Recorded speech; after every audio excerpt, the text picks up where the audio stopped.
handout includes a copy of the cover sheets of those performance plans. Although FAA met this deadline, the specific designation as a priority certification may have resulted in reduced vigilance on the agency's part during the aircraft's design and production certification processes.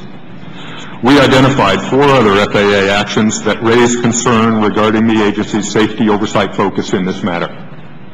First, FAA granted Eclipse authority to certify its own aircraft for airworthiness far earlier than other manufacturers, specifically 4 years before Eclipse obtained a design certificate for its aircraft.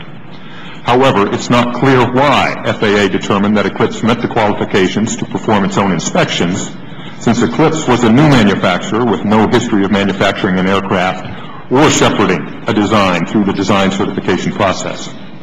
In one instance, Eclipse presented an aircraft to FAA for airworthiness certification with approximately 20 airworthiness deficiencies, even though an FAA-approved company inspector had previously inspected the aircraft for airworthiness and found no nonconformities.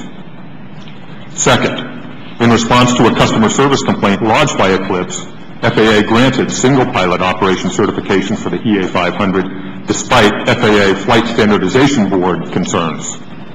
Third, FAA replaced the inspection team overseeing Eclipse and restricted the new team's inspection activities. In a 6-page letter of reprimand, FAA officials stated that the manager failed to meet expectations associated with meeting its customer service initiatives.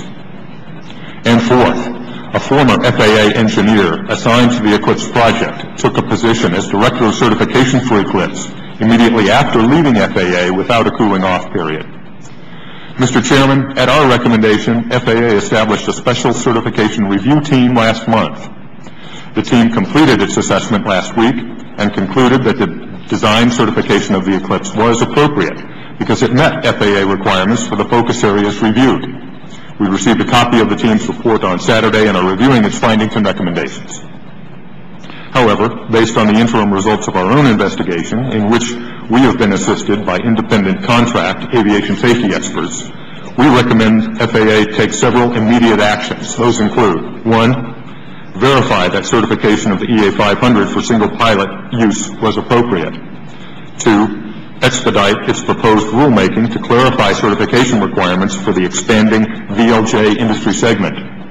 And 3, evaluate the propriety of granting new, inexperienced manufacturers authority to certify the airworthiness of their own aircraft prior to design certification. That concludes my testimony, Mr. Chairman. I'd now be happy to answer any questions you or other members of the subcommittee may have.